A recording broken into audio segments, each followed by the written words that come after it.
Hi friends, പത്രമാറ്റിൽ ഇനി വരാനിരിക്കുന്ന എല്ലാവരും കാത്തിരിക്കുന്ന ഒരു എപ്പിസോഡിനെ പറ്റിയാണ് പറയുന്നത്. ഒരു ദിവസം ദേവയാനി ഫോണിൽ സംസാരിക്കുന്നതെല്ലാം നമ്മുടെ ജാനകി കേൾക്കുന്നുണ്ട് കേട്ടോ. നയനയാണ് തൻ്റെ ഏട്ടത്തിക്ക് ലിവർ കൊടുത്തതെന്നും ഏട്ടത്തിയുടെ ജീവൻ രക്ഷിച്ചതെന്നുമെല്ലാം ജാനകി തിരിച്ചറിയുകയാണ്. സത്യങ്ങളറിഞ്ഞ് ജാനകിയാണെങ്കിലോ വല്ലാതെ കുറ്റബോധത്തോടെ ഇത്രയും നാളും താൻ നയനയെ തെറ്റിദ്ധരിക്കുകയായിരുന്നല്ലോ എന്നോർത്ത് വിങ്ങിപ്പൊട്ടുന്നുണ്ട്.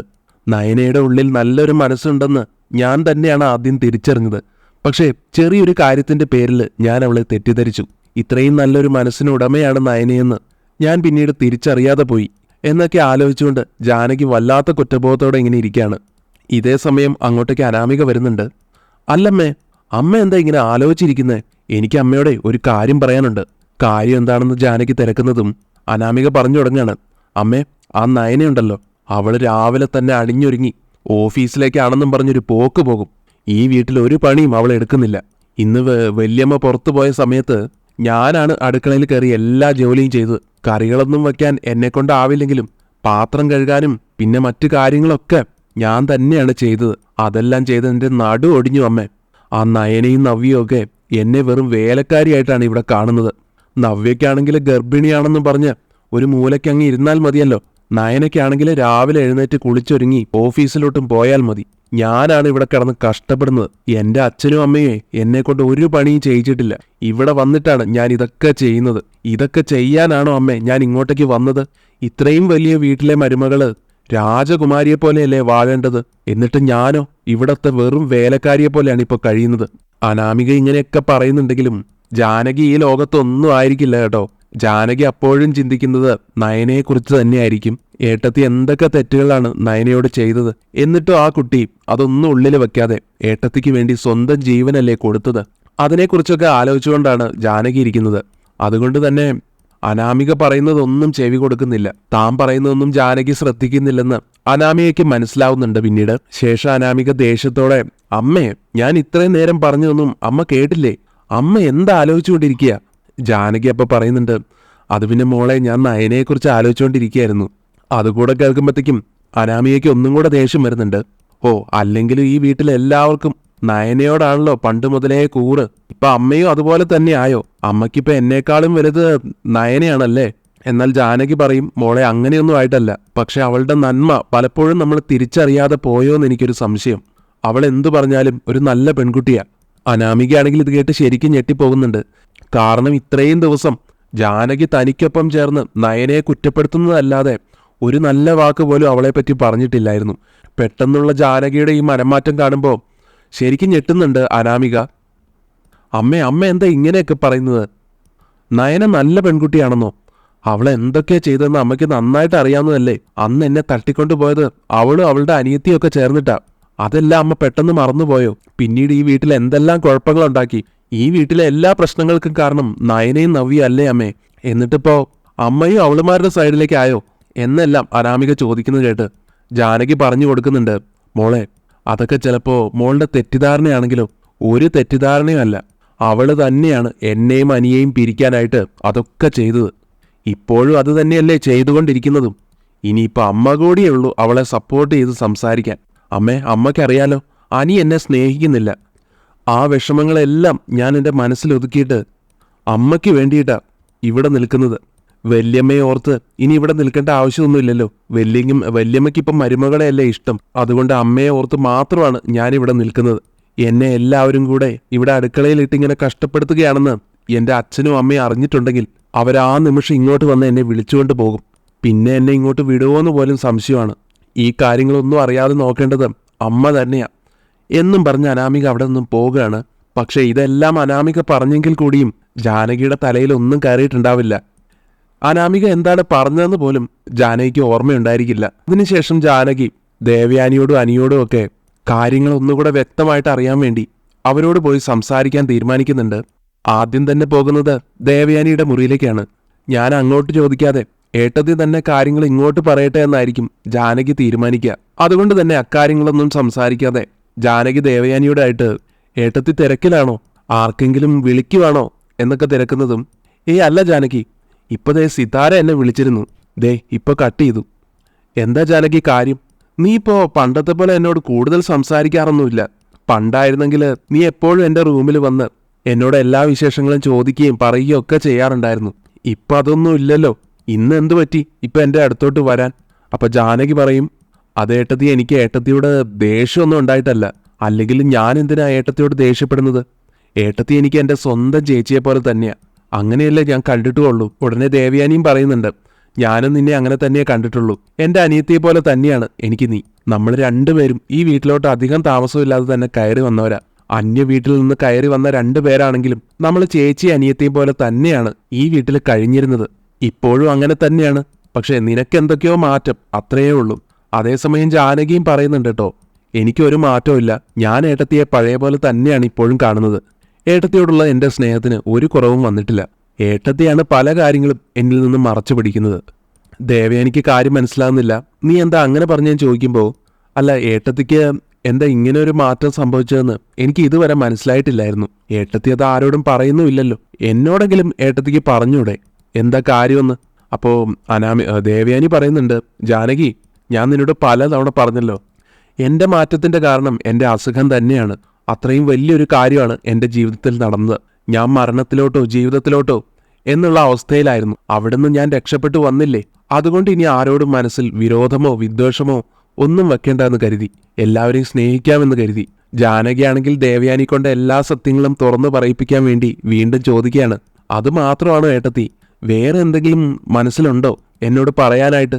ഇല്ലെന്ന് തന്നെ മറുപടി കൊടുക്കുന്നുണ്ട് ദേവയാനിയും. തുടർന്ന് ജാനകി ചോദിക്കുകയാണ്, അല്ല നയനയോടെ ഏട്ടത്തിക്കിപ്പോ വല്ലാത്തൊരു സ്നേഹമൊക്കെ ഉണ്ടല്ലോ, അതെന്തുകൊണ്ടാണെന്ന് ഞാൻ ചോദിക്കുകയായിരുന്നു. അപ്പൊ ദേവയാനി പറയുന്നുണ്ട്, അവളെ ഞാൻ സ്നേഹിക്കുന്നതിൽ എന്തെങ്കിലും കാരണം വേണോ ജാനകി? അവൾ എൻ്റെ മകന്റെ ഭാര്യയല്ലേ.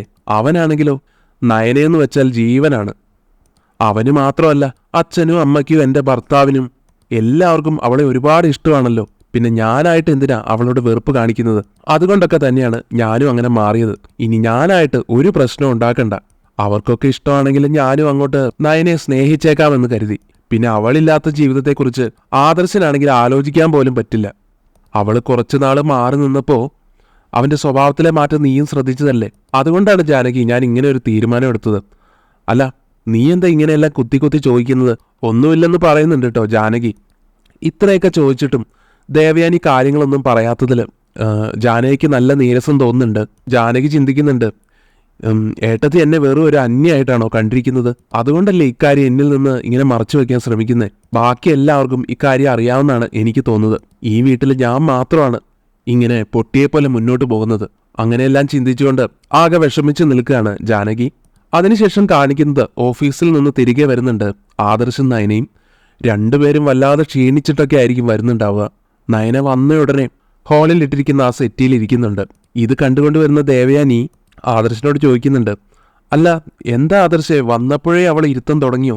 ഓഫീസിലും ഇവൾ ഈ ഇരുത്തം മാത്രമേ ഉള്ളോ എന്നൊക്കെ ദേഷ്യം അഭിനയിച്ചുകൊണ്ട് ചോദിക്കുമ്പോൾ ആദർശ് പറയുന്നുണ്ട്, അവൾക്ക് എന്തോ തലവേദനയാണെന്ന് പറഞ്ഞു, അതുകൊണ്ടാണെന്ന്. തലവേദനയോ? എന്തു പറ്റി? അറിയില്ല അമ്മേ, അവൾക്ക് 2-3 ദിവസമായിട്ട് ഇടയ്ക്കിടയ്ക്ക് തലവേദന വരും. വന്നു കഴിഞ്ഞാലോ പിന്നെ സഹിക്കാൻ പറ്റാത്ത വേദനയാണെന്നാ പറയുന്നത്. ഉടനെ ദേവയാനി ചോദിക്കുന്നുണ്ട്, എന്നിട്ട് നീ ഡോക്ടറെ കാണിച്ചില്ലേ ഇതുവരെ? ആദർശ് പറയും, 1-2 തവണ കാണിച്ചതാ. ഇതിപ്പോൾ ഇടയ്ക്കിടയ്ക്ക് ഉണ്ടാവുന്നുണ്ട്. മരുന്ന് കഴിക്കുമ്പോൾ കുറയുകയും ചെയ്യും. ഇതെല്ലാം കേൾക്കുമ്പോൾ ദേവയാനിക്ക് നയനയെക്കുറിച്ച് ആശങ്ക തോന്നുന്നുണ്ട്.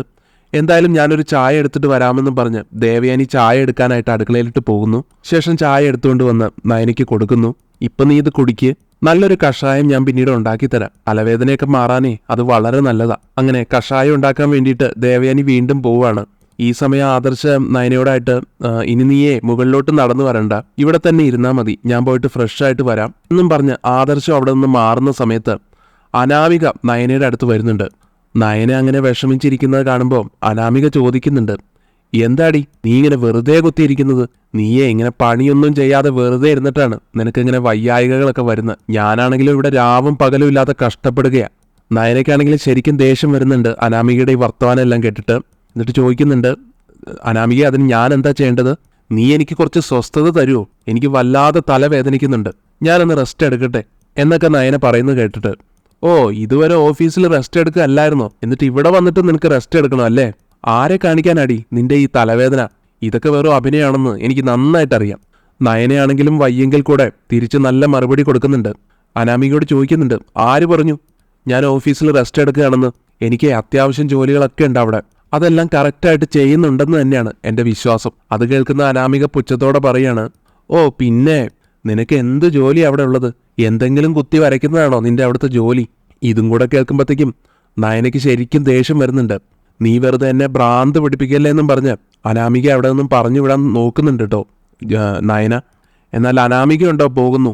നയനയെ പിന്നെയും പിന്നെയും ഓരോന്ന് പറഞ്ഞ് ഇറിറ്റേറ്റ് ചെയ്തുകൊണ്ടേയിരിക്കുകയാണ്. അവസാനം നിയന്ത്രണം വിടുന്ന നയന പറയുന്നുണ്ട്, അനാമികെ നീ ഇനി എന്തെങ്കിലും പറഞ്ഞാലേ നിനക്ക് എൻ്റെ കയ്യിൽ നിന്ന് നല്ല കണക്കിന് കിട്ടും. തല്ല് വാങ്ങണ്ടെങ്കിൽ പോവാൻ പറയുമ്പോൾ അനാമികയും ദേഷ്യത്തോടു കൂടി ചോദിക്കുകയാണ്, നീ എന്താടി എന്നെ തല്ലുവോ? എന്നാ പിന്നെ ഞാനതൊന്ന് കാണട്ടെ. എനിക്കെന്താ ഇവിടെ ഒന്ന് സംസാരിക്കാനും പാടില്ലേ? നയന പിന്നെ ഒന്നും നോക്കിയില്ല, അനാമികയെ തല്ലാനായിട്ട് കൈ ഓങ്ങുന്നുണ്ട് കേട്ടോ. ഇതുകൂടെ ആവുമ്പോഴത്തേക്കും ദേഷ്യമൂത്ത അനാമിക അവിടെ ഇരിക്കുന്ന ചായ ഉണ്ടല്ലോ, ദേവയാനി കൊണ്ടുകൊടുത്ത ആ ചായ, അതെടുത്ത് നയനയുടെ മുഖത്തേക്ക് അങ്ങോട്ട് ഒഴുകിയാണ്. നയനയാണെങ്കിലും അനാമികയുടെ ഈ ഒരു പ്രവൃത്തിയിൽ ശരിക്കും ഷോക്കേറ്റ പോലെ നിൽക്കുകയാണ്. എന്നാൽ ഈ സമയത്ത് ഇതെല്ലാം കണ്ടുകൊണ്ട് ജാനകി അങ്ങോട്ട് വരികയാണ്. ജാനകിക്ക് ശരിക്കും ദേഷ്യം വരുന്നുണ്ട് ഈ പ്രവൃത്തി കാണുമ്പോൾ. എന്നിട്ട് കോപത്തോടെ അനാമികയുടെ അടുത്ത് ചെന്നിട്ട്, അനാമികയെ നീ എന്താടി കാണിച്ചത്? നയനയുടെ മുഖത്തോട്ട് ചായ ഒഴുകിയോ? അത് പിന്നെ അമ്മേ, അവൾ എന്നെ തല്ലാനായിട്ട് കയ്യോങ്ങി, അതുകൊണ്ടാണെന്ന് അനാമിക പറയുന്നതും. അതിന് നീ ഇങ്ങനെയാണോ ചെയ്യേണ്ടത്? അത് ചൂട് ചായയല്ലേ? നിനക്കെന്താ ഭ്രാന്ത് പിടിച്ചോന്നൊക്കെ പൊട്ടിത്തെറിച്ചുകൊണ്ട് പറയുന്നുണ്ട് അനാമികയോട് ജാനകി. ശേഷം നയനയോട് ജാനകി, മോളെ നിനക്ക് പൊള്ളിയോ? കുഴപ്പമില്ലെന്ന് പറയുന്നുണ്ട് നയന. നയനയുടെ നന്മയെല്ലാം തിരിച്ചറിഞ്ഞ ജാനകിയാണെങ്കിൽ പിന്നീട് തൻ്റെ മറ്റൊരു മുഖമാണ് അനാമികയ്ക്ക് കാണിച്ചു കൊടുക്കുന്നത്. അനാമികയോട് പറയുന്നുണ്ട്, എടി ഞാനൊരു കാര്യം പറയാം, നിന്റെ ഓരോ സ്വഭാവങ്ങൾ കാണുമ്പോഴേ എനിക്ക് തന്നെ ദേഷ്യം വരുന്നുണ്ട്. ഇപ്പോൾ ഇങ്ങനെയൊക്കെയാണോ പെരുമാറുക? ഇതൊക്കെയാണോ നിന്റെ വീട്ടിൽ നിന്ന് നിന്നെ പഠിപ്പിച്ചു വിട്ടിരിക്കുന്നത്? എന്നിങ്ങനെയെല്ലാം പറഞ്ഞുകൊണ്ട് ജാനകി നല്ല കണക്കിന് ദേഷ്യപ്പെടുന്നുണ്ട് അനാമികയ്ക്ക് നേരെ. ഇത് കാണുന്ന അനാമിക പോലും ഞെട്ടിത്തരിക്കുന്നുണ്ട്. താൻ എന്ത് കൊള്ളരുതായ്മകൾ ചെയ്താലും തനിക്ക് വേണ്ടി സംസാരിച്ചിരുന്ന തൻ്റെ അമ്മായിയമ്മ ഇപ്പോൾ ദേ ഈ നയനയുടെ കൂടെ നിൽക്കുന്നു. അത് കാണുമ്പോൾ അന്തിച്ചു പോകുന്നുണ്ട് അനാമിക. ജാനകി കൂടെ തന്നെ സപ്പോർട്ട് ചെയ്യുന്നില്ലെന്ന് ഓർത്തിട്ട് അനാമിക ആകെ പേടിച്ച് നിൽക്കുകയാണ്. പിന്നീട് ജാനകി വീണ്ടും വഴക്ക് പറയാണ്, മര്യാദയ്ക്കാണെങ്കിൽ നിനക്ക് എൻ്റെ മകൻ്റെ ഭാര്യയായിട്ട് ഇവിടെ താമസിക്കാം, അല്ലെങ്കിലേ നീ ഇപ്പം തന്നെ ഇവിടെ നിന്ന് ഇറങ്ങിക്കോണം. ഇതുപോലുള്ള തോന്നിവാസമൊന്നും ഇനി ഈ വീട്ടിൽ നടക്കില്ല. ഇത് അച്ഛനും അമ്മയും അറിഞ്ഞിട്ടുണ്ടെങ്കിൽ നിന്നോട് ഇങ്ങനെ ആയിരിക്കില്ല പ്രതികരിക്കുക. അവരിതറിയാത്തത് നിന്റെ ഭാഗ്യമാണെന്ന് കരുതിക്കോ. എൻ്റെ കൺമുന്നിൽ നിന്ന് ഇറങ്ങിപ്പോടിയെന്നും പറഞ്ഞ് ജാനകി അനാമികയെ ആട്ടുന്നുണ്ട് കേട്ടോ. അനാമികയാണെങ്കിൽ ആകെ ദേഷ്യത്തിലും സങ്കടത്തിലും അവിടെ നിന്ന് പോകുന്നുമുണ്ട്. പിന്നീട് അവിടെ നിന്ന് അങ്ങോട്ട് ദേവയാനിയെ പോലെ തന്നെ ജാനകി നയനയെ പൊന്നുപോലെ സ്നേഹിക്കാൻ തുടങ്ങുകയാണ്. അപ്പോൾ ഇങ്ങനെയുള്ള മനോഹരമായ നിമിഷങ്ങളൊക്കെയാണ് ഇനി അങ്ങോട്ട് വരാനിരിക്കുന്നത്. ഈ വീഡിയോ ഇഷ്ടപ്പെട്ടെങ്കിൽ ലൈക്ക് ചെയ്യുക, അതുപോലെ ചാനലൊന്ന് മറക്കാതെ സബ്സ്ക്രൈബ് ചെയ്യണേ. താങ്ക്